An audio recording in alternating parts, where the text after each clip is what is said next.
LiberalViewer presents. So, welcome to the June 17th Father's Day edition of LiberalViewer Sunday Live Clip Roundup. Thanks for joining me. Happy Father's Day to all the fathers out there. I've picked out the weekend's 14 best, most newsworthy clips for what should be really educational, informative, fair use media criticism and political analysis show for you all tonight. The political comedy source for tonight will be HBO's Real Time with Bill Maher, though I'm actually picking a clip out of the beginning of the panel discussion and not from the monologue as usual. And then, of course, I'll have clips from all of the Sunday morning news analysis shows from the big five corporate outlets of ABC, NBC, CBS, CNN, and Fox News, the so-called corporate media here in the United States. You can see the topics I'm covering listed down in the video description. I actually have two separate topics that I split stuff up into: Trump versus the FBI and Trump versus immigrant families. If you're watching this as a recorded show, I'll actually put time indexes so you can skip between the topics if you get bored of the first one, or you actually want to skip back to the beginning and watch it again because it was so interesting, or for whatever reason. I've also put a link down there to my clip list of my 14 clips. These are the sort of cryptic notes that I use, and they mean something to me. They might help you at least figure out who's speaking in which clip and what's the source of the clip. And anyway, I'm going to start with the FBI topic, and then Trump versus FBI, and then Trump versus immigrant families. And the clips are kind of split half and half between them. The news summaries at the beginning mostly cover both, although not completely, as I'll discuss a little later. But as promised, I want to start with a little more than 2 minutes from HBO's Real Time with Bill Maher, where Bill Maher covered the Inspector General's report that came out this week on Donald Trump's birthday that had something for everyone in it. It mostly talked about, right over here you can see I have James Comey's book. I have not read James Comey's book yet, but actually it doesn't look good for his leadership, at least. He was shown to have engaged in misconduct, not following FBI procedures in ways that basically threw the election to Donald Trump. But there was something in there for the Trump conspiracy theorists. There was Peter Strzok and Lisa Page, the FBI Justice Department illicit affair that went on between the FBI agent and the Justice Department lawyer. Well, they had sort of this smoking gun tweet that came out, text, excuse me, that they were texting back and forth on FBI phones, and that was sort of the subject of the beginning of Bill Maher's panel. And I thought that he actually had sort of an interesting, humorous reason for why this smoking gun text exists. And then there's actually a more logical reason why it's not as smoking guns as it seems from one of the guests, Michael Weiss. And I actually edited the panels so that Michael Weiss speaks after Bill Maher, even though if you watch the show, Michael Weiss spoke before Bill Maher in the 2-minute, 13-second clip that I probably overintroduced over here. There's one place where it went, what I think, past an opinion. And unfortunately, that's the text they got. Showed this text. This is between two FBI agents, Peter Strzok and the woman that he was having an affair with. Trump's not ever going to become president, right? And he writes back, no, he won't. We'll stop it. Okay. Right. So nobody reads the 500 pages. Right, exactly. Our side never catches a break. Exactly. They got this one thing that is a smoking gun type thing. Those were and the this 7 words. This is not just an opinion when it's the guy in the FBI in charge of investigation. No, he wasn't doing that. He was just trying to impress the girl he was fucking. Exactly. Right. That's right. That's all it was. She is saying, oh my God, is Trump going to be president? He's saying, no, I'm Captain Save-A-Ho, and I will. And look at the timestamp on it. That's like late at night, too. Late at night, and I will stop it, baby. Your big bad daddy. Who's the guy who's going to stop Donald Trump? That's what it was, to make the sex hotter. But that's all they need. That is all the foot in the door they need to. They're already calling for the Mueller invasion to be shut down because of that. Right. But and by the way, I mean, this guy who said this is on record saying if I wanted to scuttle Donald Trump's nomination, I would have released or leaked information that he was being investigated for colluding with Russia. That would have turned the tide, particularly at the end of the campaign. But yeah, you see here in black and white, this report is quite damning about the FBI's behavior, not just Comey, but the other FBI officers and attorneys and agents. But it states in black and white, we found no documentary or testimonial evidence directly connecting the political views these employees expressed in their text messages and instant messages to the specific mid-year investigative decisions we reviewed in Chapter 5. In other words, okay, they did have bias. They did have a political tendency. They're human beings. They have thoughts, right? An FBI agent who's investigating a serial killer or a rapist or a money launderer going out to the bar talking to his colleague about, well, we're going to get that son of a bitch. That's human interaction. Their big mistake was they expressed those opinions on FBI-issued devices. Right. The irony of irony being this investigation was about the conflation of public and private correspondence. So, like, as I said, that's sort of the joke reason for, or I don't know, maybe Bill Maher's speculation is correct that Peter Strzok was trying to impress Lisa Page that, you know, he was going to save her from Donald Trump. And what's more relevant is what Michael Weiss, the panel guest there, said about how there being actually no evidence in this Inspector General's report saying that they did anything. And there was so much that the Russia investigation, that whole thing did not come out other than a statement from the Obama administration the same day that the Access Hollywood tape came out about, and it was not a bipartisan statement because Mitch McConnell wouldn't go along with it. That's a whole long story I don't really want to get into. I want to get more into the news of this week.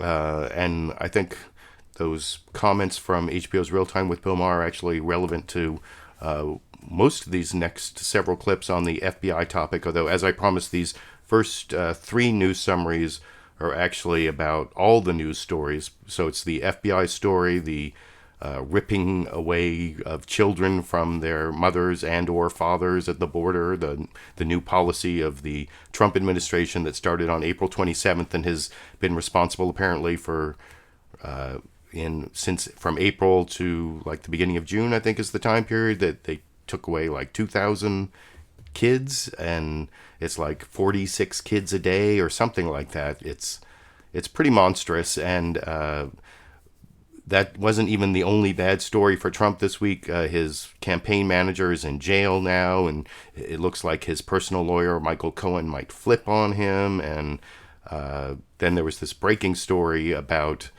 this other contact between Roger Stone and a Russian operative that could go either way, as I'll discuss when I get to the CNN State of the Union introduction. But first, here's the long news summary, a little over 4 minutes from NBC's Meet the Press, covering all these stories. North Korea, a little bit, although I expected that to be a bigger story on the Sunday morning news analysis shows. I guess there was so little substance to what happened in North Korea. It was all pretty much for show that they pretty much covered it by the time it was over. I don't know. But there's a little coverage of that. And here's the 4-minute news summary from Meet the Press I will discuss with you after we watch together over here. Good morning and happy Father's Day. What kind of week has it been for President Trump? That may depend on your place in the media, political, industrial complex. To President Trump's critics, the North Korea summit was a self-serving spectacle that achieved little and elevated a ruthless dictator. To the president, the summit was a historic achievement, moving the world away from nuclear war. To the president's critics, the G7 summit was an unnecessary insult to our closest allies, increasing the risk of a costly trade war. To the president, the summit was a triumph of American strength, Mr. Trump making it clear the U.S. will no longer play the role of succor to greedy allies. To his critics, the Justice Department Inspector General's report vindicated Hillary Clinton's claim that her campaign was the victim of James Comey's decisions. To President Trump, the report fully exonerated him from charges of obstruction of justice and collusion. Finally, to the president's critics, the jailing of his former campaign manager, Paul Manafort, was just more evidence of the campaign's possible conspiracy and collusion with Russia. To President Trump, it was a tough sentence. What about Comey and crooked Hillary? Very unfair, he tweets. While some of the president's assertions this week are debatable, others are flat out false. First of all, the IG report did not exonerate him. It had nothing to say about his actions. Its focus was on the Hillary Clinton email investigation, not the Mueller probe. And no, despite Mr. Trump's repeated claims, it is not a Democratic bill that is separating families at the border. It's Trump administration policy enacted by his Attorney General. Still, the president spent the week feeling and acting emboldened, highlighting facts where they were helpful and making them up where they weren't. Paul Manafort worked for me for a very short period of time. In 51 minutes on the White House North Lawn, President Trump served up a series of falsehoods shortly before his former campaign chairman was sent to jail. A federal judge ordered Paul Manafort behind bars on Friday over charges he tampered with witnesses while out on bail, ahead of his trial on federal conspiracy and money laundering charges set for later this summer. He worked for me, what, for 49 days or something? A very short period of time. That's not true. In fact, Manafort worked for Mr. Trump's presidential campaign for 144 days, including during the crucial Republican convention. The president also defended former National Security Advisor Michael Flynn. Some people say he lied, and some people say he didn't lie. I mean, really, it turned out maybe he didn't lie. In fact, Flynn has already pleaded guilty to lying to the FBI, and Trump himself tweeted back in December, "I had to fire General Flynn because he lied to the vice president and the FBI." And on a misleading statement he dictated last year about a Trump Tower meeting with Russians during the 2016 campaign, which his lawyer at first denied on Meet the Press, then his legal team admitted to. Let's not talk about it. You know what that is?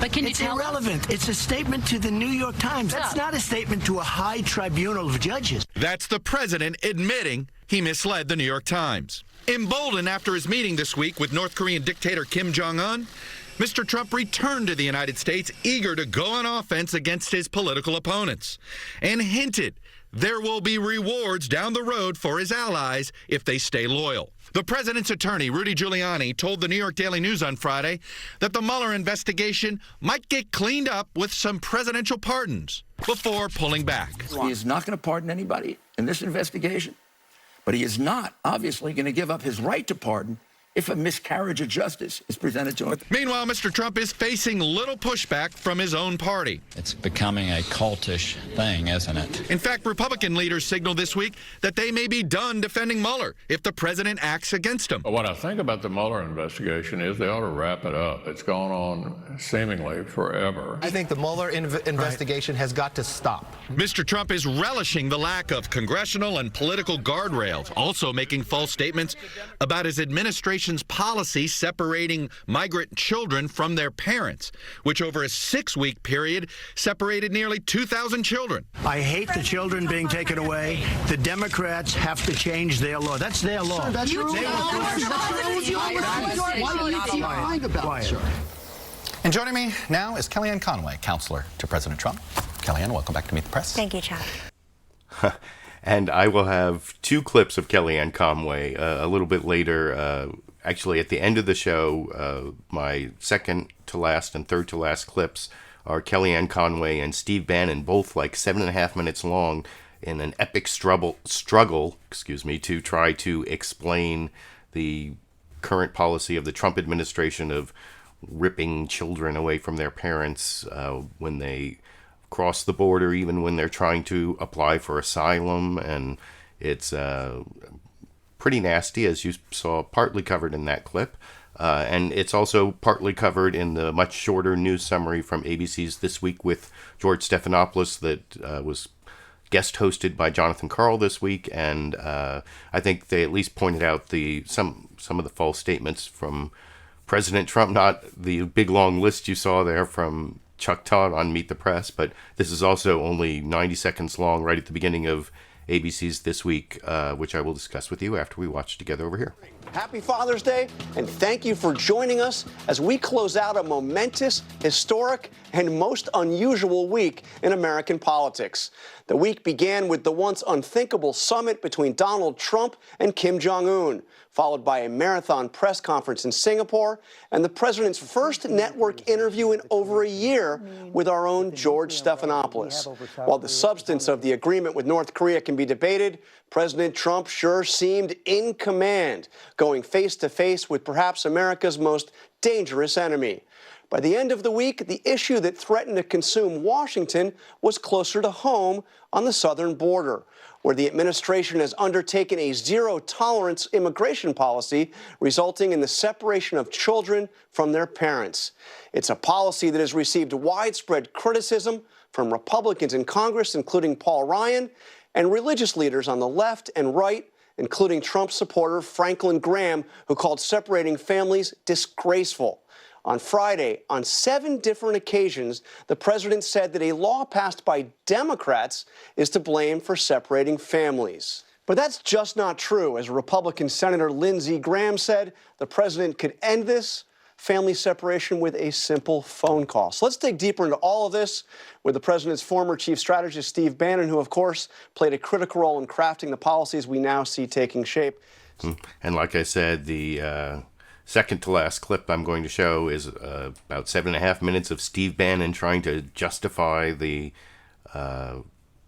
really nasty immigration policies of the Trump administration, which I will discuss when I get to those clips. But you saw there that both NBC and ABC pointed out the many falsehoods of Donald Trump in that weird North Lawn press conference that you saw clips of. I watched the whole thing. I watched him first tweet that he was going to make an unannounced visit to the Fox and Friends set on the North Lawn, which is kind of an oxymoron. I don't know. Didn't Rex Tillerson call Donald Trump an oxymoron and that's why he got fired? No, that's whatever, just my little joke there. But you can't tweet that you're going to make an unannounced visit somewhere because that's kind of announcing it, isn't it, anyway? So he showed up and he talked to Steve Doocy for a while, and he talked to Peter Doocy with a bunch of other reporters, though he really favored Peter Doocy's questions. And he said a lot of things that weren't true, especially blaming the Democrats for this policy that other members of the administration, like Jeff Sessions, has admitted, the U.S. Attorney's Office has admitted in various different court filings, including in the ACLU's court case on this, where they've admitted that this is their policy, that they've started a new zero-tolerance policy of prosecuting even everyone who crossing the border illegally, even if you can't get to what's called a port of entry. And there are various reasons why people have to cross at places that aren't the port of entry. If you're seeking asylum, that's just a misdemeanor. And to rip your children from you and detain you, I mean, you can, for a misdemeanor, you can write somebody a ticket for a misdemeanor. That happens all the time in the regular criminal justice system, especially if someone's seeking asylum and turning themselves into the Border Patrol, which is what happens for a lot of these people. And some of the people who had children ripped, there's this Congolese woman who's one of the plaintiffs in the ACLU lawsuit, actually presented herself at a legitimate port of entry, and she still had her child ripped away from her. So it's a really terrible policy, and Trump must be feeling a little heat from the policy, which is why he's kind of denying it and lying about it, which you saw the last 2 news summaries really talk about extensively. And even CBS's Face the Nation, which didn't do a news summary, I just want to show you the introduction to Face the Nation, and I'm going to compare it to what Fox News Sunday did, where they never really pointed out as strongly as any of the other networks that Donald Trump was telling a falsehood, like you saw in those other news summaries. And CBS's Face the Nation, even though they didn't do a news summary, in the very intro summary of topics, they pointed out Donald Trump wasn't telling the truth about this in the 97-second intro to Face the Nation over here. From his Singapore summit, President Trump took a victory lap Friday on the North Lawn with the White House press corps in hot pursuit. He declared the North Korean nuclear threat over. I have solved that problem. Now we're getting it memorialized and all. But that problem is largely solved. And now turns his attention to the problems at home, including growing national outrage about children separated from their parents who crossed into the country illegally. Nearly 2,000 children have been separated from their parents under the administration's zero-tolerance policy in the last 6 weeks. Do you agree with children being taken away from No, I hate it. I hate the children being taken away. The Democrats have to change their law. That's their law. But it's not the Democrats' law. It's the president's own policy, now being enforced in order to shut down illegal immigration.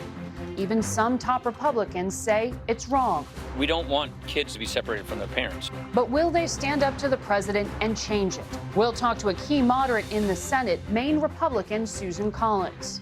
We'll also check in with the president's attorney, Rudy Giuliani, about if and when the president will be interviewed by special counsel Robert Mueller. Plus, Trump campaign chairman Paul Manafort goes to jail following charges of witness tampering.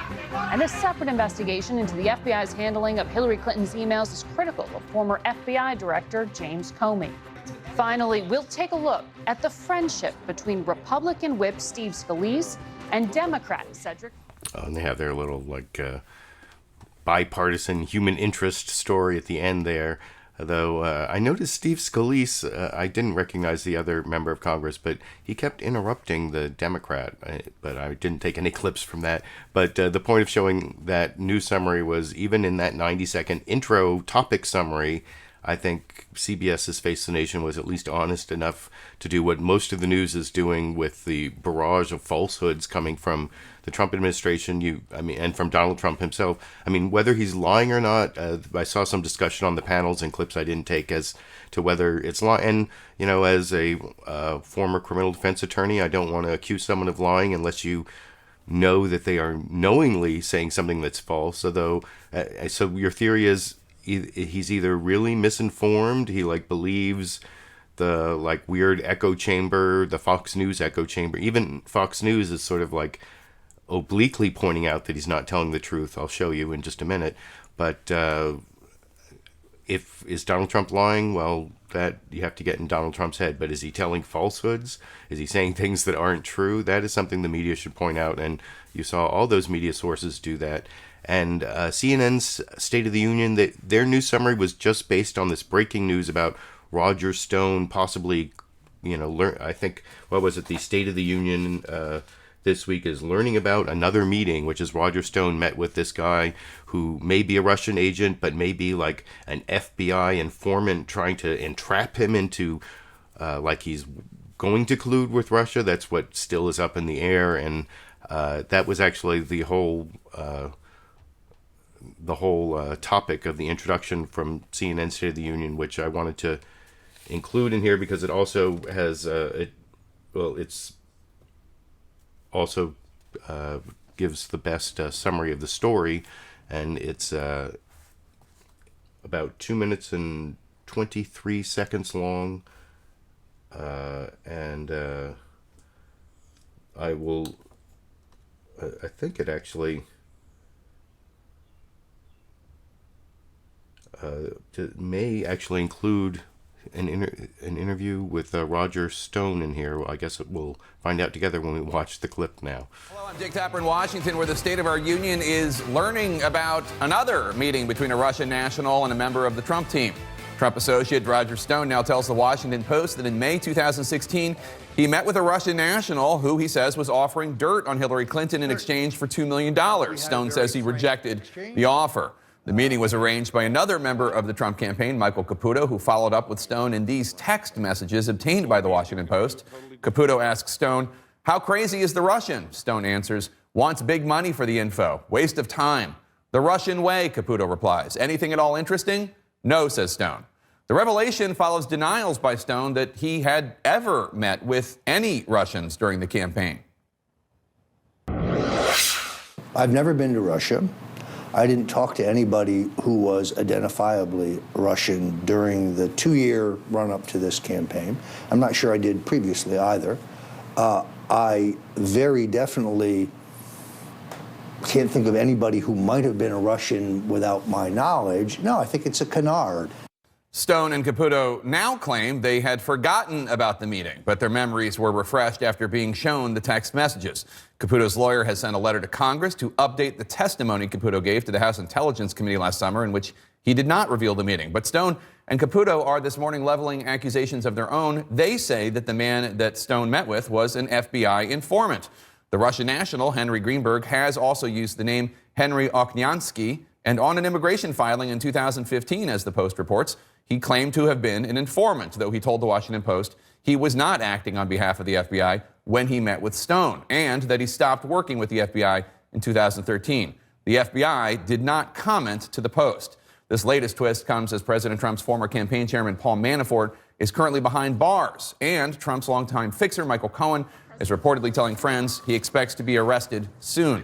The pressure is building on both of them to cooperate with the special counsel and prosecutors. Now, President Trump's lawyer, Rudy Giuliani, is raising the specter of, quote, cleaning up the aftermath of the Mueller probe. by using presidential pardons. Joining me now is President Trump's attorney, the former New York City Mayor, Rudy Giuliani. Mr. Mayor, happy Father's Day. Thanks so much for joining us. And you saw the weird laugh that Rudy Giuliani seems to begin all of his interviews with that I find kind of creepy. And it did include that Roger Stone clip where he denied having met with any Russians, and now apparently he did meet with this Russian in 2016 who offered dirt on Hillary Clinton but wanted $2 million, and basically Roger Stone said, you know, Trump doesn't pay for stuff, so that's not going to happen. And that's why they say they even forgot about it, which now they've updated their testimony, and I don't know whether anything will pan out from that. Apparently, as you'll see, Rudy Giuliani in a few more clips will talk about that revelation, and he'll say that the guy might actually be an FBI informant, as was in the CNN news summary, which I thought was the best news summary of that breaking news, although I don't know why CNN used that to like start the show, and they did at least mention Paul Manafort being arrested. And one of the things that came to me as I watched the back and forth on this is you'll see some attacks on Peter Strzok, this FBI agent, tainting the Mueller investigation because he was there for like the first couple months of the Mueller investigation, but I believe Paul Manafort was at the Trump campaign longer than Peter Strzok was at part of the Russia investigation. Mueller took him off of that pretty quickly, I'm pretty sure. I'm not sure. At least it's pretty close in terms of their respective tenures, but you'll see that Trump is totally trying to downplay the contribution of this guy, Paul Manafort, who's now back in jail. He's going to be in jail, possibly for the rest of his life, if things don't go his way, and he doesn't get a pardon from Donald Trump, which I'm not really going to discuss that, although that did come up with Rudy Giuliani in another clip I didn't take. But before I get to that, I have one more really brief news summary. This is from Fox News Sunday, and here I've got Chris Wallace's introduction talking about criticism of the FBI and Trump saying it undermines the Mueller investigation, and this actually includes a clip from Trey Gowdy, where this is like the closest Chris Wallace comes to saying that Trump said that the IG's report exonerated him from collusion and obstruction when it wasn't really even about that. And here you'll see Chris Wallace sort of comes close to saying that's not true, but he doesn't really say it's not true, and he lets Trey Gowdy get away with totally dodging the question. So this is sort of the last news summary on the first guest, Trey Gowdy, the outgoing Republican chair of the House Oversight Committee, the guy who kept going after Hillary Clinton for Benghazi, and now he can't take Trump, and he's on his way out over in this clip. Happy Father's Day from Fox News in Washington. President Trump is back from his summit with North Korea's Kim Jong-un and is already taking on his next big challenge. The Department of Justice Inspector General issued a report that is sharply critical of how the FBI conducted the Clinton email investigation. And the president says that undercuts Robert Mueller's probe of collusion with Russia and obstruction of justice. Joining me now from South Carolina, Republican Congressman Trey Gowdy, chair of the House Oversight Committee. Mr. Chairman, before we get to the IG report, I want to discuss how President Trump and his lead lawyer, Rudy Giuliani, are using the IG report. Here's the president linking what the Inspector General found in the Clinton investigation to the Mueller investigation of him. I think that the report yesterday, maybe more importantly than anything, it totally exonerates me. There was no collusion. There was no obstruction. Mr. Chairman, does the IG report exonerate President Trump? Well, it certainly helps him, Chris. I mean, keep in mind, the same people, the same players that were involved in the Clinton probe later moved to the Russia probe. John Brennan, who said he should be in the dustbin of history. Jim Comey, who said impeachment was too good of a remedy. Loretta Lynch, who wanted Hillary Clinton to win. And then we've got Peter Strzok and Lisa Page, the two FBI employees, Chris. And this is what's most important to me. Those two presumed and pronounced Hillary Clinton's innocence before her investigation ended, and they presumed and pronounced Donald Trump's guilt before the investigation even began. So when you have that pervasiveness of bias, yes, it's going to help the person who is complaining about the investigation. On the other hand, Robert Mueller was not part. So that's the closest that on Fox News Sunday you got to them pointing out that Donald Trump had said something that was false, and you saw the brief description there of what the IG report found. Didn't really talk about some of the stuff I'm going to show in a minute about possible collusion between the New York office and the Trump campaign. And certainly didn't talk about when it just vaguely talked about misconduct by Comey in the email investigation, but doesn't really say that the misconduct was that he, like in July of 2016, he came out and said no charges, but then said, but Hillary Clinton was a very, very bad person, and she, was very careless, extremely careless with her email. And I mean, if you don't file charges, you're not supposed to then go like naughty, non-defendant. I shame you in public for no legal reason. I'm just not filing charges. That is not the role of a prosecutor, and that is one of the prosecutorial protocols that the IG found that James Comey violated. And also he violated the protocol about not bringing up something explosive within 60 days of an election when he reopened the email investigation at the end of October of 2016. So his misconduct all helped Trump and hurt Hillary Clinton. None of that was covered at all, really, on Fox News Sunday.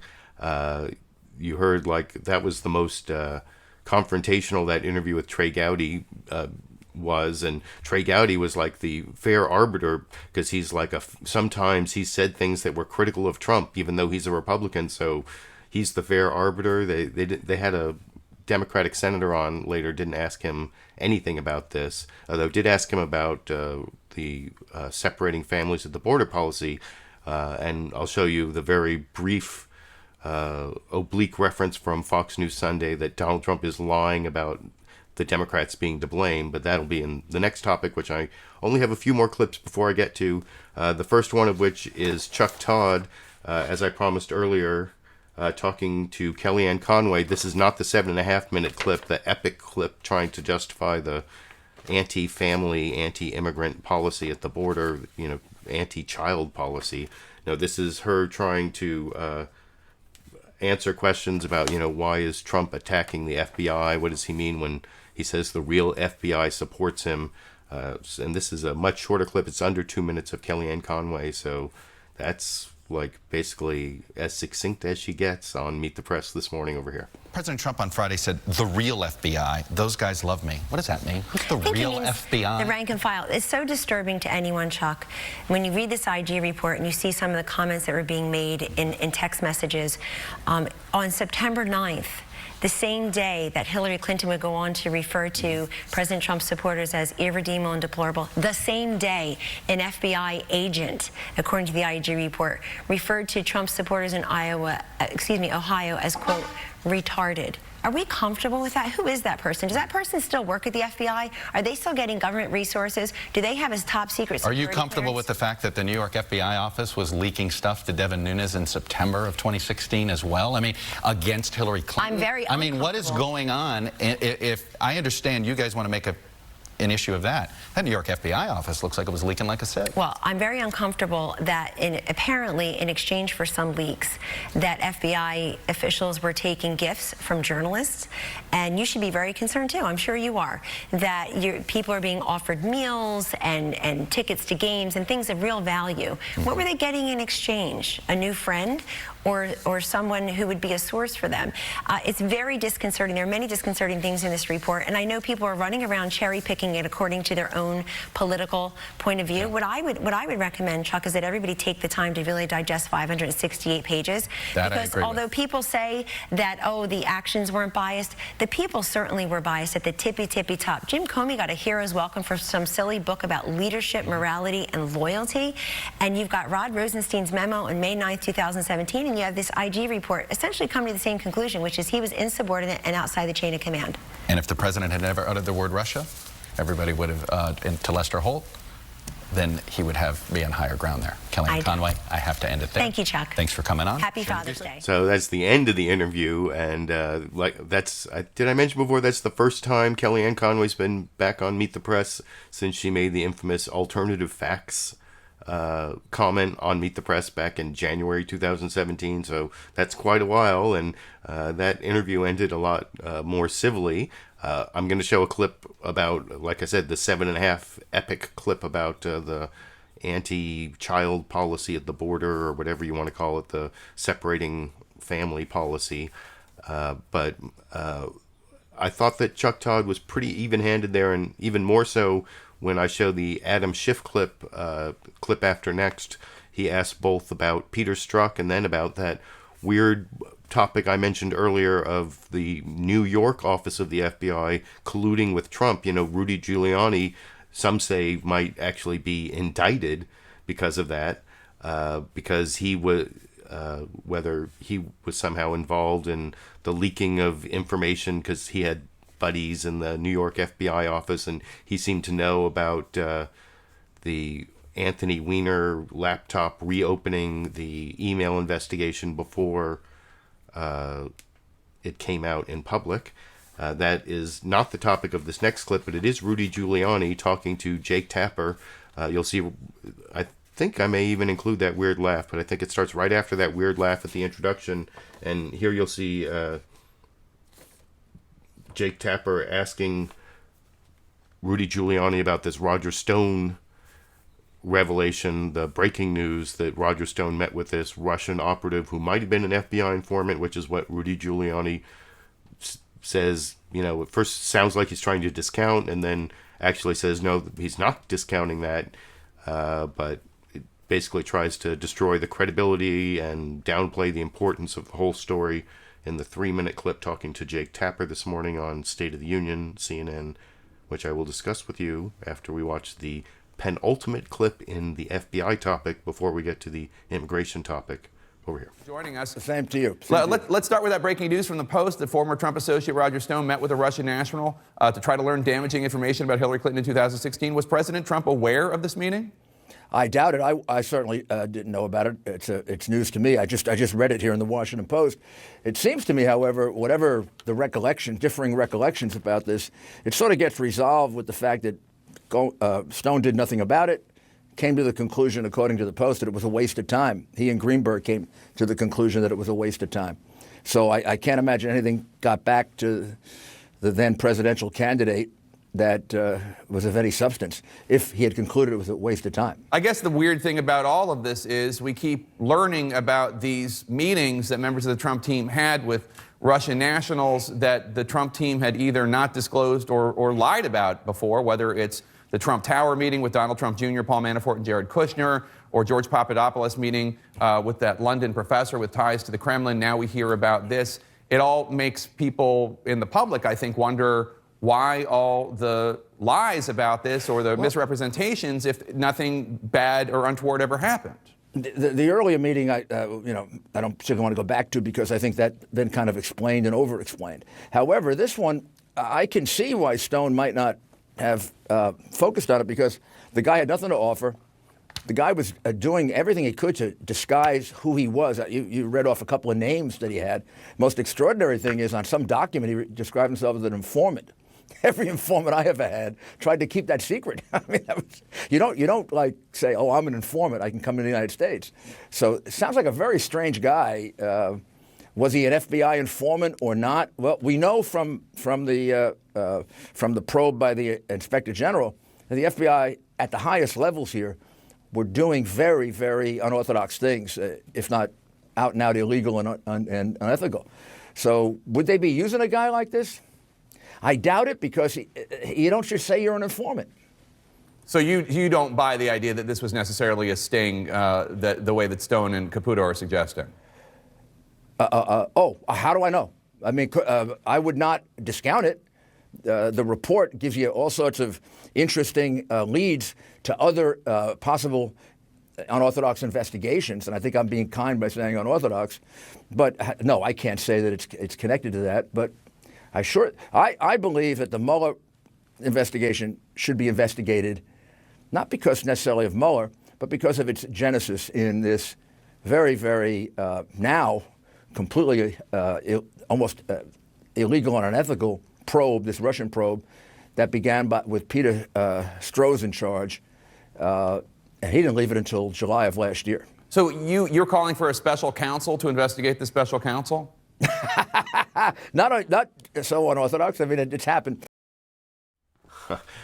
Every time he laughs, it just creeps me out. That's why I played that clip through there, although he's saying he wants the Justice Department to investigate the investigation, or I don't know, he wants whatever. I don't even want to go into that whole thing, but I think you just saw Rudy Giuliani's job isn't really a legal job, it's more of a media job to smear people who might be witnesses against Donald Trump or Donald Trump's associates, to undermine the credibility and to downplay the importance of evidence that may or may not be important. This is just a breaking story, so I did want to show that clip, though, because I showed the introduction from CNN's State of the Union earlier that basically covered that story. And then the final clip I want to show on the FBI topic before I get to the topic which I now remember as I called in my video description, Trump versus immigrant families, although I saw some creative titles down from the live commenters when I was asking for what to call the policy. And as I promised earlier, this is a Democrat talking about the FBI issue, Adam Schiff, who's the ranking Democrat on the Intelligence Committee. And as I promised before, you'll see Chuck Todd from Meet the Press asks him both about Peter Strzok. Do you notice Rudy Giuliani called him like Peter Stroh, where he never gets that guy's name right?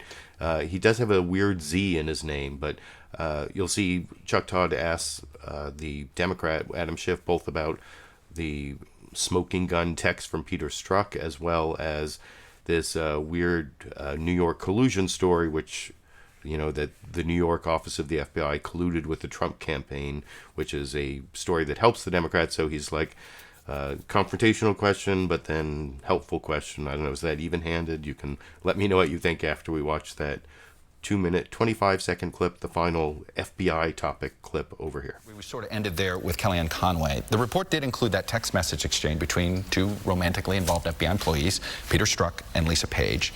And in one of them, in the text message, let me put it up, August 8th, 2016, Page stated, "Trump's not ever going to become president, right? Right?" And Strzok responded, no, he's not. We'll stop it." If the shoe were on the other foot, can you imagine what Democrats would be saying if they had text messages from New York FBI agents, right, that said, "We're stopping her"? Yes, I certainly can. And in fact, the report spells out that Loretta Lynch and James Comey talked about a virulent anti-Clinton bias in the New York office, which is of equal concern to Democrats. We would, I hope, take solace in the fact, though, that the IG found that none of this had an effect on the decision-making at the Bureau. With respect to the New York office, though, we don't know that that's the case. Presumably that Wouldn't Kellyanne just say the same thing? We don't know that's the case with Peter Strzok? Well, the Inspector General found it was not the case with Peter Strzok, but there is apparently an ongoing investigation by the IG into whether that New York field office was leaking to people like Rudy Giuliani or the chairman of our committee. That's ongoing, so we don't know the answer yet about whether that ultimately affected the revelation of the emails on Anthony Weiner's laptop. I want to bring up your counterpart, the Republican chairman of the committee, Devin Nunes, something amazing that he admitted to earlier this week. Take a listen. We had whistleblowers that came to us in late September of 2016 who talked to us about this laptop sitting up in New York that had additional emails on it. So good FBI agents brought this to our attention, but what could we do with it? For what it's worth, September 26th of 2016 is when this laptop was discovered, and he says late September, so that doesn't, I don't think, meet the definition of whistleblowing. Essentially, it was the immediately found out and told Devin Nunes. He said, we in the Intelligence Committee, were you informed of this whistleblowing? No, this is the first that we've heard about it, and it is deeply disturbing because if this was shared by New York field agents with Devin Nunes, was it also shared with Rudy Giuliani? Or did Devin Nunes do something which we have seen subsequently, which is coordinate with the Trump team? Was this information shared by the committee with Rudy Giuliani or shared directly with him? We don't know the answer, but we hope the Inspector General will find out. Do you think Peter Strzok should still be with the FBI at this point? And if you want to watch Adam Schiff's answer to whether Peter Strzok should still be with the FBI, you can watch the whole interview, and all of Meet the Press had a link down in the video description. I have a link to the sources of all my clips, though I think I took a clip from HBO's Real Time with Bill Maher this week that you can't find on the free YouTube channel, but the Real Time YouTube channel. Sorry about that. I thought that, I don't know, in some ways Chuck Todd was a little over-eager there to fact check what Devin Nunes said on talking to Laura Ingraham over on Fox News. He should have maybe let Adam Schiff point out that over in Fox World they're claiming that this leaking of information from the New York FBI to the Trump campaign was, and to Devin Nunes, possibly to the Trump campaign was, and Devin Nunes worked for the Trump campaign or at some point as part of the transition, so he has close ties to Trump, and they're saying that the person was a whistleblower because he was letting the congressional oversight know that this Anthony Weiner laptop had been sitting on a shelf for a really long time, and it turns out that they found out about the laptop September 26th, and they leaked the information in late September, so it wasn't really sitting on a shelf for very long, and it wasn't really whistleblowing. It was leaking of information to the Republicans, at least Devin Nunes. And Chuck Todd pointed that out as part of his questioning of Adam Schiff, rather than letting Adam Schiff bring that information to the fore. But I don't know, is actually I enjoyed the extensive investigation into that part of the IG report on Meet the Press that you didn't really see anywhere else about the New York office leaking. And then, like you heard Adam Schiff say there, the IG still has an ongoing investigation. That's the thing that might actually get Rudy Giuliani indicted, although that seems a little far-fetched, but it couldn't happen to a nicer guy. In my personal opinion, you can let me know what you think down in the comment section. And speaking of people who are not nice guys, I guess it's time to transition to the second topic, the Trump versus immigrant families, the horrible, horrible policy of separating children from their parents at the border, especially on Father's Day. There's all sorts of stuff going on. And this first clip is actually, I wanted to show how close, but not, but without ever saying that Trump lied when he said when he blamed it on the Democrats. This is how close Fox News Sunday could get to doing that. First, in the introduction, you'll see Chris Wallace just saying Trump says Democrats are to blame for this policy of separating children from their parents at the border. And then I have that edited together with his question to Jack Reed, the Democratic senator, about that, where the Democratic senator says, well, that's a misrepresentation. But you'll see that in the question, Chris Wallace sort of says it started with the Trump zero tolerance policy. So he is acknowledging in a really oblique way that Trump lied or told falsehoods, or this is as close as they get in Fox News world. So I wanted to make sure you saw that, and that's the beginning of this Trump versus immigrant family topic that we'll get some better news from some better sources. But I thought I'm not starting with political comedy. I'm starting with Fox News Sunday, or Fox News, which is the next best thing over here. We sort of ended there with Kellyanne Conway. The report did include... Sorry, I gave you the wrong clip. Here it is. Plus, the president blames Democrats for the separation of families at the border. The Democrats forced that law upon our nation. I hate it. I hate to see separation of parents and children. We'll ask our Sunday panel about chances for a compromise on immigration. I want to switch to one other subject, which is gaining interest and concern by the moment, and that is the issue of families at the border being separated. Let's put up some statistics. In the first 6 weeks after the administration launched its zero-tolerance policy, we now find out that 1,995 minors were separated from 1,940 adults coming across the border illegally. Here is President Trump's explanation. That's the law, and that's what the Democrats gave us, and we're willing to change it today if they want to get in and negotiate, but they just don't want to negotiate. Your reaction to the policy and the impact it's having in terms of separating these families? It's not the law. It's the president's policy. In fact, he has stated, it's been reported in the press, that he's using it as a negotiation tool. He's using it to intimidate families so they don't come across the border. He's using it as a political ploy. So it's not the law. And to say it is the law is just misrepresenting the facts. Let me ask you about two aspects of that. One, in terms of trying to deter families from coming across the border, they're coming across illegally. What's wrong with that? We should have, and we've tried in the past on a bipartisan basis, to develop comprehensive immigration reform which would secure the border. We can't have a border that is open. But it also would recognize, one, individuals that are here for many years, and two, provide a much more effective process if people are seeking asylum, if people are trying legitimately to come into the United States. We have to protect our borders, but it is, I think, repugnant to most Americans when you have people like Dr. Franklin Graham condemning these family separations as abhorrent to the core American values. That's Franklin Graham, the son of Billy Graham.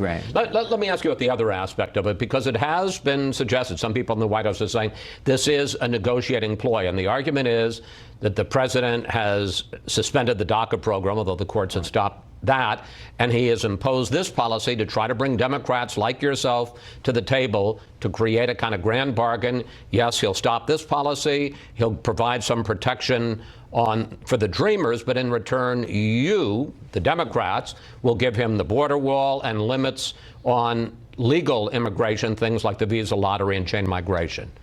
I don't think Americans would like to see children 2 years old, 4 years old, torn away from their parents as a negotiating ploy in Washington, D.C. I think that's the American view of this.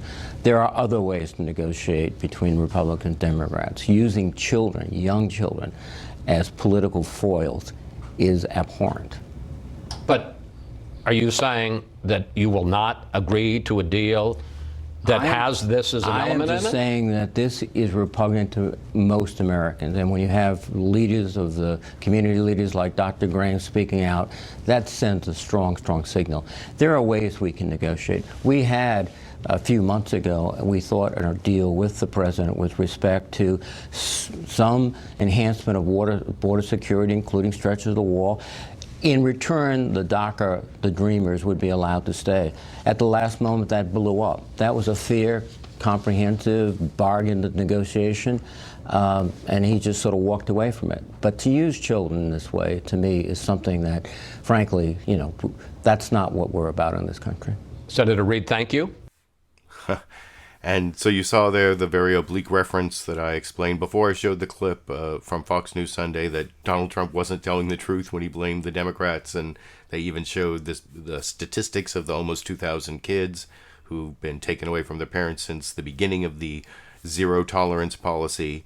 But then you saw Chris Wallace basically trying to defend the policy, both as a way to bargain Democrats back to to change immigration law, and with Trump's four pillars that I'll show a little later. Steve Bannon talks about the 4 pillars of the border wall and getting rid of the diversity lottery and what they call chain migration, which is actually a pro-family policy where after a lot of work you can bring your spouse, your parents, your children, That's going to be severely limited if the Republicans and Trump get their way. And I got the wall and the end of chain migration. I think one of the pillars was then they're going to give a path to citizenship to the dreamers, the DACA recipients, the kids who were brought here through no fault of their own. And that's actually something that you'll see Steve Bannon really try to trumpet as Donald Trump's leadership of his base, where they would never accept that kind of amnesty, but he's trying to lead the Republican Party to this really compassionate policy, which is pretty bad, something of a joke. And before I get to those clips, the Kellyanne Conway and Steve Bannon, I want to show the CNN State of the Union clip. If you remember their introduction, the State of the Union this week had to do with the breaking Roger Stone story, so they didn't even really cover the immigration story right at the beginning, but they did cover it later in the program, and they had the Texas member of Congress, Beto O'Rourke, who's running against Ted Cruz for the Senate. We all remember who Ted Cruz is, I hope. And I want to show both the news summary from CNN's State of the Union, because it's, I don't know, it's not quite as extensive as what I just showed. Well, I don't know, it's more honest than what I showed from Fox News Sunday. It's not quite as extensive as the news summaries you saw, I think, definitely from Meet the Press earlier in the program. But anyway, here's a brief news summary showing Donald Trump's dishonesty and some of the worst aspects of the policy, and then Beto O'Rourke talking about his march against some of these facilities and down in Texas today, which you will hear about, and I will talk about with you after we watch that clip together over here. I'm Jake Tapper. It is a painful Father's Day for the fathers and other parents separated from their children along the southern border over the last 6 weeks. While families were sometimes split up at the border during the Bush and Obama years, the numbers have spiked in the last week, a month and a half, because of a new Trump administration zero tolerance policy of pursuing criminal charges against every adult trying to enter the country illegally. So the parents go to jail and the children go to shelters, such as this one, where they stay until they are reunited with relatives or deported. Joining me to talk about this from El Paso, Texas, is Democratic Congressman Beto O'Rourke. He's challenging Senator Ted Cruz for that Senate seat in November. Congressman, thanks for joining us. President Trump has been repeatedly lying, blaming this policy on Democrats. It's obviously based on this new practice by Attorney General Jeff Sessions. Take a listen to Sessions defending this zero tolerance practice, which has resulted in hundreds, if not thousands, of children being separated from their parents since April. If people don't want to be separated from their children, they should not bring them with them. We've got to get this message out. It's legitimate to warn people who come to the country unlawfully, bringing children with them, that they can't expect that they'll always be kept together. Now, Sessions and the Justice Department say they're doing this because they need to stop this undocumented immigration crisis at the border. What do you say to that argument, that this is all about deterrence and stopping people from coming into the country illegally? You know, I really feel actually for the Border Patrol agents who are meeting these refugees and asylum seekers at their most desperate moment, at their most vulnerable. We're asking those men and women of the Border Patrol to solve international problems, to solve our country's problems at our border with Mexico. Things have to be really bad for you to leave Honduras, travel 2,000 miles, if you're lucky, on top of, not inside of a train known as the Beast or La Bestia, with your child, to literally take your and your child's life into your own hands and hope that you'll make it here. Once you get here, to try to request asylum only to find that your child will be taken from you. This is inhumane. I'd like to say it's un-American, but it's happening right now in America, and it is on all of us, not just the Trump administration. This is on all of us, and that's why we're marching to Tornillo today to bear witness, to shed light on this, to make sure everyone in America knows that this is going on. I hope to produce the outrage and the public pressure to force those in power to do the right thing. I'm working on legislation with my colleagues to end the practice of family separation. It will be introduced this coming week. And I need Republicans and Democrats alike to join us to make sure that is America and that we make sure that those who petition for asylum, we hear their case. If they can meet the credible fear test that their country cannot take care of them and prevent them from being killed or harmed, there is a legal process for them here to reside. If they cannot, we will return them to their country of origin. So there's a way to do this, the right way to do this, and I want this country to do that at this critical moment. We will be judged for what we do or what we fail to do now. This is not just on the Trump administration, this is on all of us. Well, I agree with that, and there are a lot of organizations you can support. I think Slate Magazine, Dahlia Lithwick, and one of the other writers put together a list of organizations you can support in Slate. I didn't have time to put that in the video description for the live show, but I'll do that for the recorded show. And number one on the list I was happy to see was the ACLU, because the ACLU has litigation against this policy, saying it's a violation of due process. And it's nice to see Beto O'Rourke, the candidate for senator in Texas. If he ends up beating Ted Cruz, that means there's a huge, huge blue wave, because his chances in Texas aren't all that great. As to whether this is something that's American, I saw some discussion in the comment section. You know, they did this in Japanese internment during World War II. We also separated children from their parents during slavery in the during United States history. There's also some history of separating Native American children from their parents to, assimilate them for their own good, and I wish I could say it's not American, but it's not. It's certainly not something that's never happened in American history. But I would hope it's not. It's not something that Americans accept in the current. A majority of Americans will find this abhorrent, and hopefully it will help create that blue wave that may not get Beto O'Rourke elected in Texas, but will at least put some check on the power and the tyrannies and the abhorrent policies of the current president of the United States. That's my personal opinion. You can let me know what you think down in the comment section. And I thought the introduction there from Jake Tapper was fairly good. It had the news summary that CNN State of the Union didn't have earlier in the news summary. I showed all about the breaking story from about Roger Stone and the Russian. But now I want to get to the two huge clips. I promise the first one is from NBC's Meet the Press. Chuck Todd talking to Kellyanne Conway. They're both about 7.5 minutes. It's followed by Jonathan Karl on ABC's This Week with George Stephanopoulos talking to Steve Bannon, both trying to justify the terrible policy that I think was well summarized in the previous two clips from Jake Tapper and his discussion with Beto O'Rourke, and then also even the Democratic senator over on Fox News Sunday, Jack Reed. He wasn't the most dynamic, or he didn't call the president a liar, or but I don't think he was as eloquent as Beto O'Rourke, but at least it was covered. Here's Chuck Todd on NBC's Meet the Press, trying his best to get Kellyanne Conway, who's a Catholic like Steve Bannon, and they deal with the Catholic issue in both these clips, like how can you be a Catholic and go against what the Pope says, what your conscience says? And anyway, I will discuss all that with you after we watch this 7.5 minute spin session from Kellyanne Conway on NBC's Meet the Press this morning over here. I want to start with something that Senator Graham said on Friday on CNN. Take a listen. President Trump could stop this policy with a phone call. He doesn't seem to acknowledge that. Well, he can't. I'll go tell him. If you don't like families being separated, you can tell DHS stop doing it.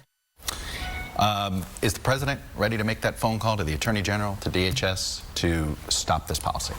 The president is ready to get meaningful immigration reform across the board. And Chuck, let me just tell you that nobody likes seeing babies ripped from their mother's arms, from their mother's wombs, frankly. But we have to make sure that DHS's laws are understood through the soundbite culture that we live in. There are three circumstances by which DHS evaluates a child at the border. One is, does this child actually have a custodial or familial relationship with the adult? Number two, is the child in any danger? And plenty have been over time. Some adults are using children to gain access to the border. And number three, is the adult subject to criminal prosecution? This is a vexing problem that both Presidents Bush and President Obama faced as well. Secretary of DHS under President Obama told the New York Times this weekend that this was the bane of his existence for 3 years. He was describing the fact that they had to detain families in these large facilities for a very long periods of time. Why? Because in the summer of 2014, we saw this surge, particularly from Central America, tens of thousands, if not more, unaccompanied minors coming to the border and trying to gain entry.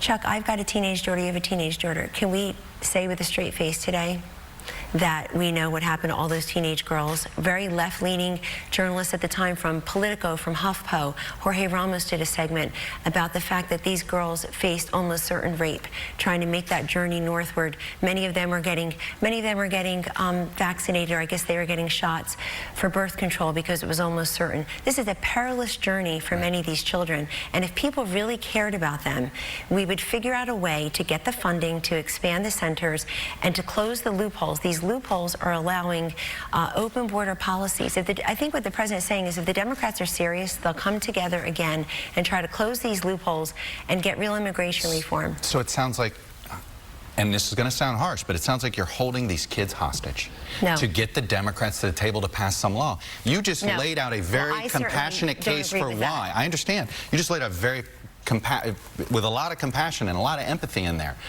But it's not very empathetic. Then the most traumatic thing to do to a kid, separate them from their parents once they've made that traumatic journey. Why do that right now? I understand we have an immigration debate going on in this country. Why use these kids as leverage? Well, I certainly don't want anybody to use these kids as leverage. I saw a headline that breathlessly screamed as much, and I object to that very forcefully. Let me say this. These children that are in fairness, by the way, it was a White House official that told the Washington Post. I'd like to know who that is, by the way. The thinking in the building is to force people to the table. By the way, I want that person to say it to my face. I really do. I'll meet them at the White House today because I think that's a disgrace. Should that person be fired? Should that person be fired? That person should have the guts to come forward and put their name to that quote. How's that? Number two, and most importantly, these children are handed over to HHS. Why? Because that is Health and Human Services, so that they can be put into facilities like El Cajon, where there was a report recently where there are boys ages 6 to 17 who are all there. They have the necessary medications, obviously food and shelter. They have exercise. They have education during the day. Nobody's doubting that they're getting reasonable care there. The question is, the most traumatic thing to do is taking them away in the first place. You don't have to. And Chuck, that's why... You don't have to be doing this. But that happens in this country as well. In other words, if I commit a crime and I am put in jail, my 4 children are separated from their mother because we don't have a policy. Or why would you want the children in jail with their parents? You want them in a facility temporarily, or you want them to be repatriated back to their home country with said parent, or you want them to come into this country with a responsible adult who you know, who the authorities are confident means that child no harm, won't get them in an MS-13 gang, won't subject them to trafficking or rape, or worse. You want them to go with a family member or another close family friend who would be a custodian. And so this has been a vexing problem for many years. I would tell everybody this week when the president goes to Congress at 5:30 on Tuesday, get together. Chuck, I don't remember a single Democrat. I could be mistaken. Maybe one murmured it. But in the 1-hour meeting back in January in the cabinet room where the president invited senators and congressmen from the Republicans and the Democratic parties to the cabinet room, I believe that your cable station covered it live and in full. 1 hour. Did this issue come up? The Democrats only want to talk about DACA, the Dreamers. Why aren't they mentioning this? But in fairness, kids weren't being separated from their parents then. This policy got implemented in April. This policy got implemented in April, the zero tolerance policy, where every migrant, every asylum seeker is treated as a criminal. And they are subject to criminal prosecution. That is an April change, so why would they bring it up in January? It's adjudicated. What they should have said is, look, we had a surge over the border in 2014, Mr. President, under President Obama, and it shocked everyone, and we simply didn't have the capacity. We want to avoid that in the future and work with you. Look, the Democrats ought to just own it. Why don't they say we're for open borders? But they have to be serious. Look, over time, if you extrapolate the money that is spent on each of these unaccompanied minors right now at the border, you're talking about DHS statistics, $35,000 per child. I think that's great, but we have 18 million American children right now as we sit here in households that make less than $35,000. But as you know, this is a question of morality. This is a question of American morality. You've heard me weigh in on that. I did. This is a question of American morality. As a mother, as a Catholic, as somebody who's got a conscience and wouldn't say the junk that somebody said, apparently, allegedly, I will tell you that nobody likes this policy. You saw the president on camera that he wants this to end, but everybody has, Congress has to act. He can end it on his own. Chuck, Congress passed a law that it is a crime. This is a congressional law from many years ago. It is a crime to enter this country illegally. So if they don't like that law, they should change it. If they don't like the fact that... You can keep the families together.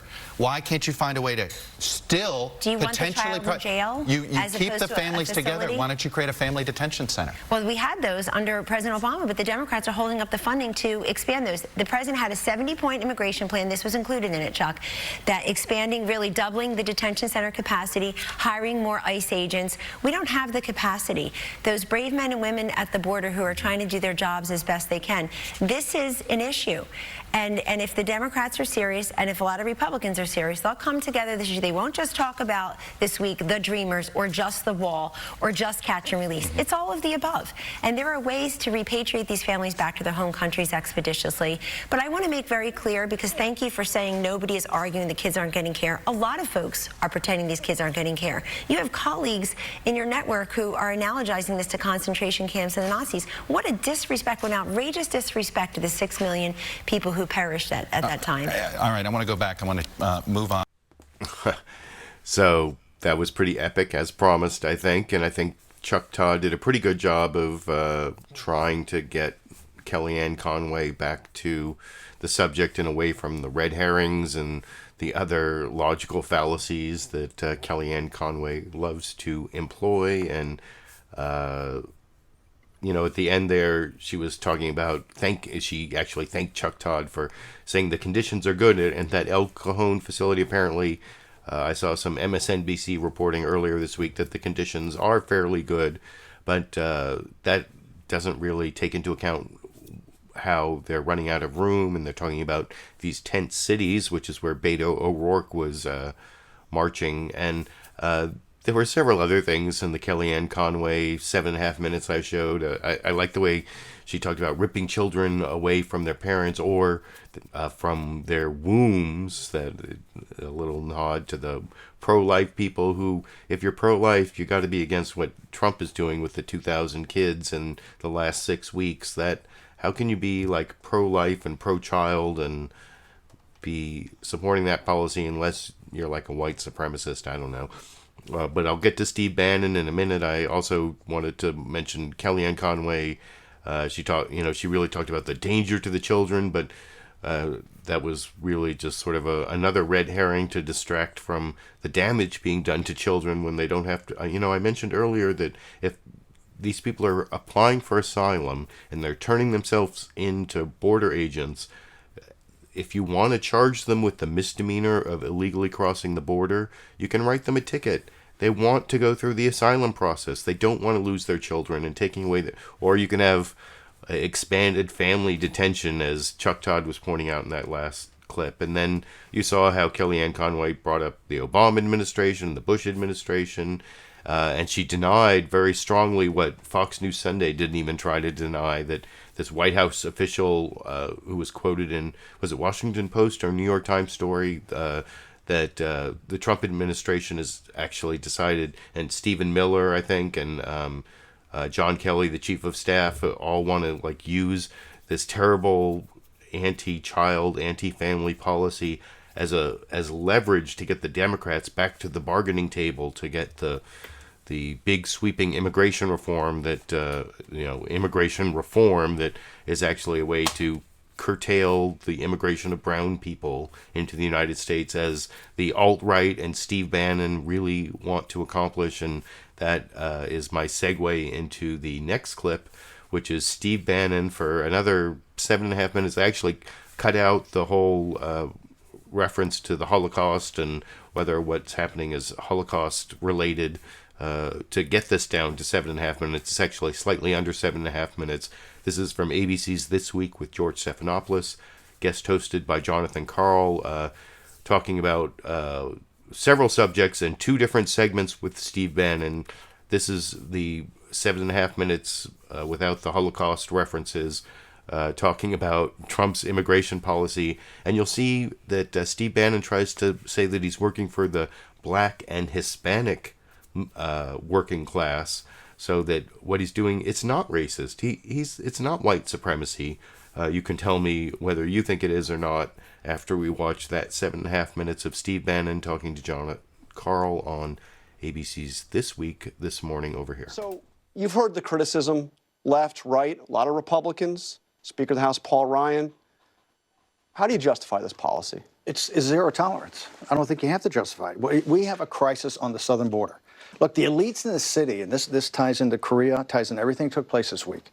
The elites, the permanent political class in the city, want to manage situations to bad outcomes. And Donald Trump is not going to do that. He's just not going to kick the can down the road, whether that's China, whether it's tariffs, whether it's Korea, whether it's the southern border. We ran on a policy, very simply, stop mass illegal immigration and limit legal immigration, get our sovereignty back, and to help our workers, okay? And so he went to a zero tolerance policy.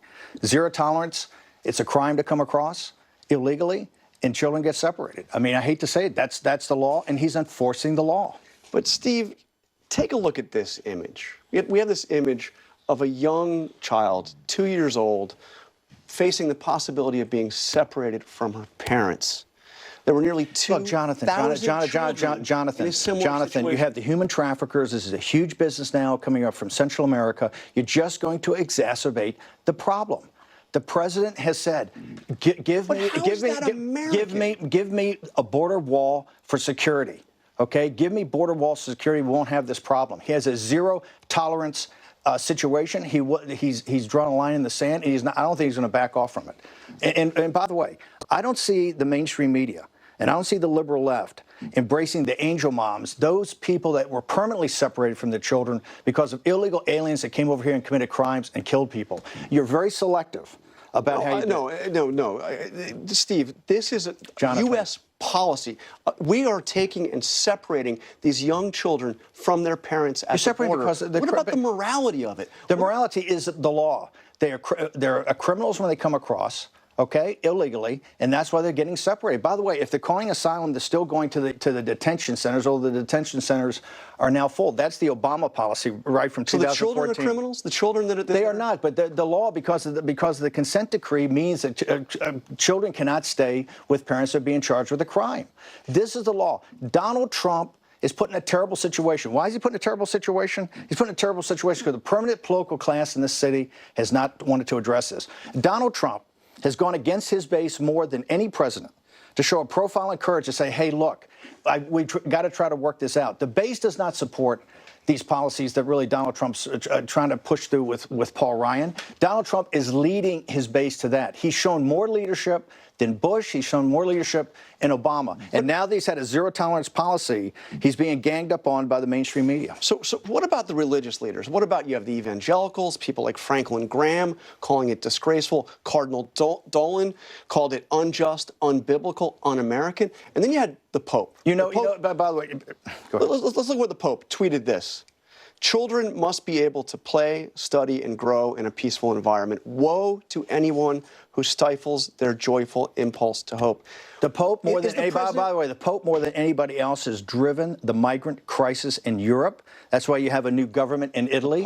The Pope, yes. Yeah, by the way, the Catholic Church, I've gone after Cardinal Dolan. Cardinal Dolan's attacked me. The Catholic Church is one of the worst instigators of this open borders policy, right? The Catholic, and I'm a Catholic. I'm missing Mass today. I'm missing Mass today, or going later with my dad to be on your show. I'm a Catholic. No, the Catholic Church is one of the big instigators in the open borders, and the Pope has been driving the migrant issue in Europe. No, so no. By the way, the Pope is not infallible when it comes to public policy, and that's a public policy issue. So why does the president pretend that this is a democratic law? He's not pretending. Well, what he said. He said what he's saying, no, because for decades this law has been on the books. He's enforcing it. Who has gone out? And by the way, but Lindsey Graham's right. No, Jonathan, this is what I don't get. This is what I don't get about you. Who has gone against his base to reach out? To reach out with amnesty for DACA, to reach out on everything he's reached out to for Democrats over the last 6 to 9 months, with people, the hardliners in his base saying we can't do this, trying to lead us to some sort of compromise. All he's had is his hand smacked away the entire time. And now they're trying to demonize him. The whole purpose here is to demonize Donald Trump. And here is a guy that's shown more profile and courage than anybody in this issue, because you have the hardliners over here, right, the deplorables, and then you have the open borders crowd. Donald Trump is trying to reach a compromise, and all the Democrats have done. You call them the deplorables. Yeah, they're proud to be deplorable. So I've got T-shirts and ball caps. We're proud to be deplorables. So the president, the House is going to be debating immigration this week. Paul Ryan has got a bill. There are a couple bills under consideration. One of them would provide citizenship for the DACA recipients, a path to citizenship. Should that be supported by the president? The president is trying to show leadership. The president is trying to show he's president for the entire country. So you're now in favor of... No, absolutely. I believe that this bill and the concepts of these bills came up from people that thought we were going to have the tables run on us in November. This is the best deal that they could get. I'm adamantly opposed to these bills. I think any pathway to citizenship for DACA is unacceptable. And I believe when you look at the 4 pillars that President Trump, I think, is very magnanimously laid out. I don't think the 4 pillars are included here. And principally, so you oppose even having this path to citizenship? It would take years for the DACA recipients. Absolutely. Why is the president supporting it? Well, the presidency's trying to show leadership. He's trying to show that I can bring my mistake. base. Is it a political mistake?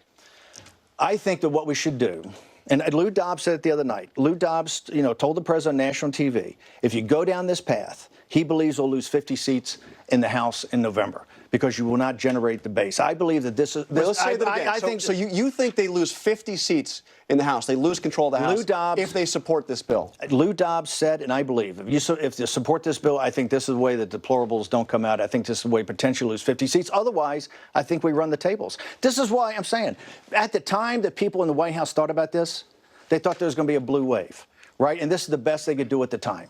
I strongly recommend that we just wait till 2019, right, to address this, because I think we're going to have a big November, and we'll play this from a position straight. And another thing, any bill that doesn't have E-Verify, we have to understand one thing, that this illegal immigration, the people that hurt the most are the Hispanic and black working class. It suppresses their wages. It destroys their health care. It destroys their school systems. We have an unemployment rate in this country of 3.8% right now. Is this really about jobs? Yes, it is, because wages are not increasing. We have to have the wages increase. And we don't want to continue to have the job. What about the wall? We don't want to continue to have the pressure of unskilled labor in this country that destroys the black and Hispanic working class. Once we get those wages up in agriculture and construction and oil field services, okay, then we can think maybe of a guest worker program. The thing to do now is to build the southern wall. And yeah, it went to change subject there, and I thought that's 7.5 minutes of Steve Bannon. That's more Steve Bannon than anyone should really have to watch. Although, as usual, I watched that clip 3 times. First when I watched the show, then when I captured the clip, and now when I'm watching it with all of you. As I said, I cut out a Holocaust reference partway through that to get it down to 7.5 minutes. I actually thought that Chuck Todd did a better job of cross-examining Kellyanne Conway's justifications than Jonathan Karl did, although it was interesting that Steve Bannon thinks that the blue wave is a myth and it's only going to happen if Trump comes up with some immigration deal. But if he keeps, I don't even want to say tough. I actually want to say if he continues to be intolerant, anti-family, anti-child, anti-immigrant with this policy of separating parents from their children. Steve Bannon believes that that's going to be the cause of the blue wave if he doesn't keep doing that. That doing that is going to win him. I don't know. I know that there are some like pro-Trump trolls in my comment section, so you can let me know what you think about that. I also noticed I got a couple super chat contributions along the way from Nelson 100 here.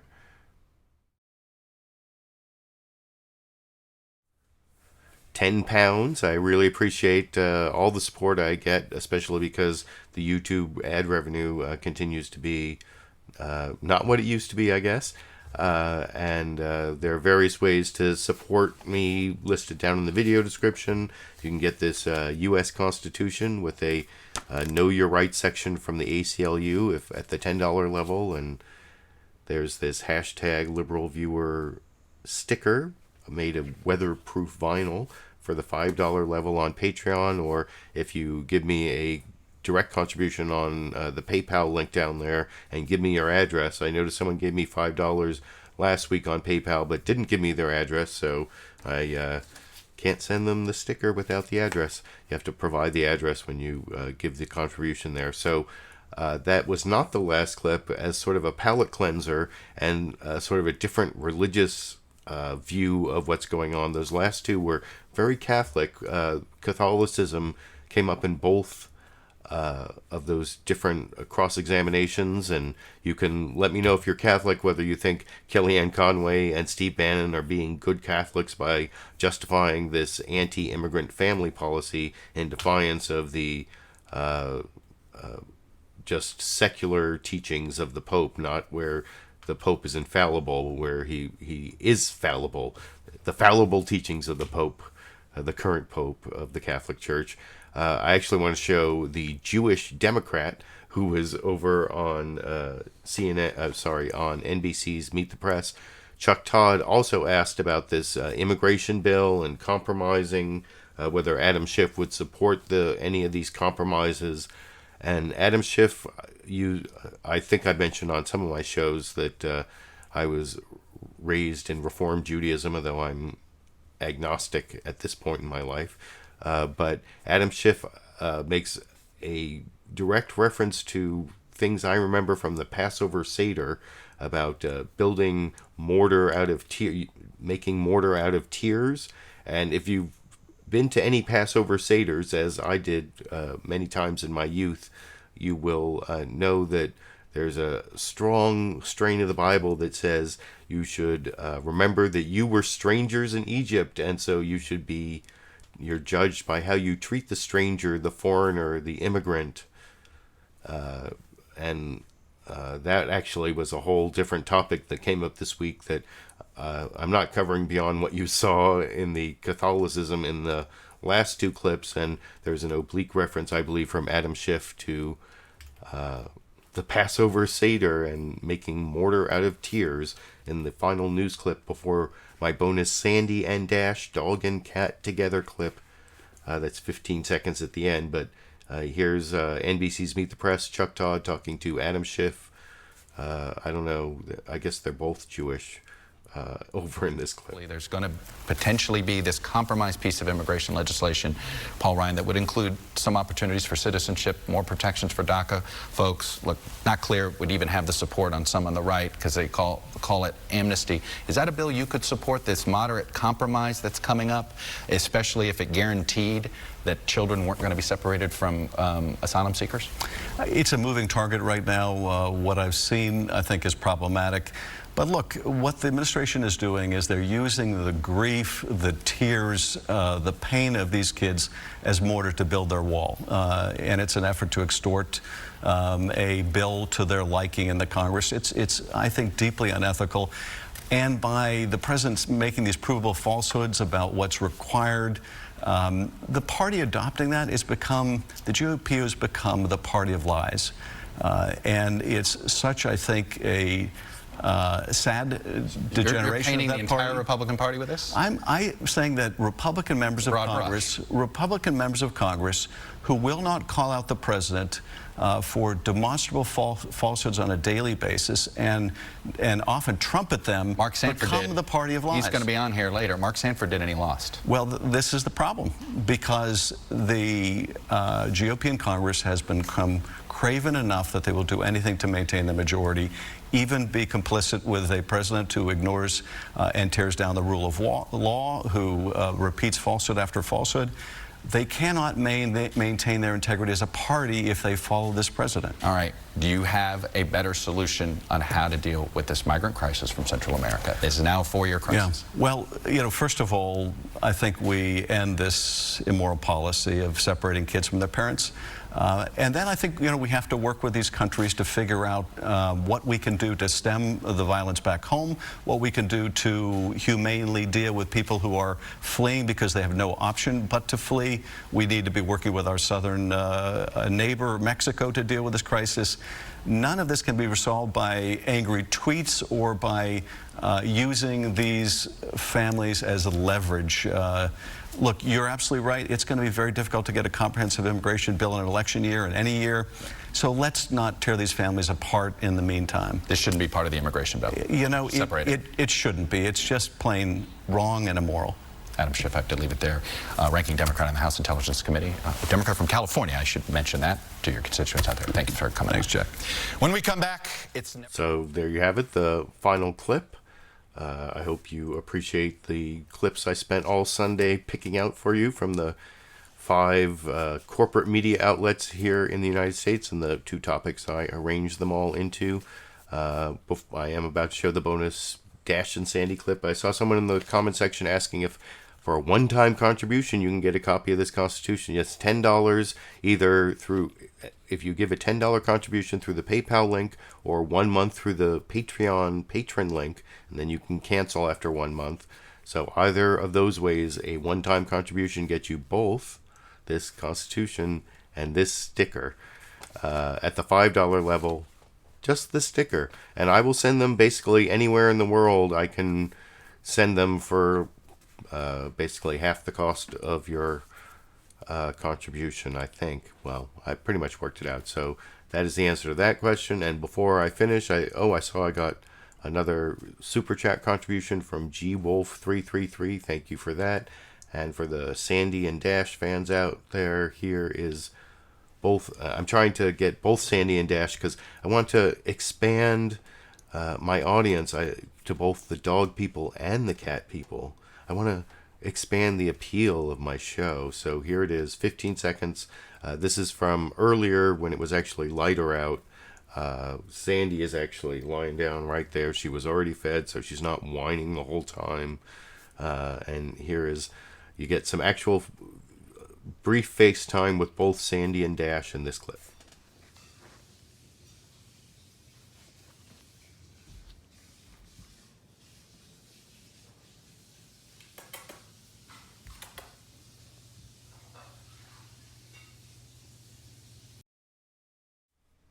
And there you go. Thanks for joining me. Happy Father's Day, everyone. Thanks to the live viewers. Thanks for my recorded show viewers. Please post a comment. Give me a thumbs up. Subscribe to my channel. I almost never say that, but I guess you should do that if you're not subscribed. And if you do subscribe and you click the box that gives you notifications, then you'll get a notification every week, every Sunday, that I'm doing this live stream again, which I hope to keep doing, as I've said many times, all the way through the impeachment in 2019, if that is where this particular timeline is going to end up. I don't know how we ended up in this Trump timeline, but that's the fastest way out. So that's where I personally hope we're going, and you can let me know what you think down in the comment section. I'm going to finish up the show, and I guess I will be seeing all of you around the internet.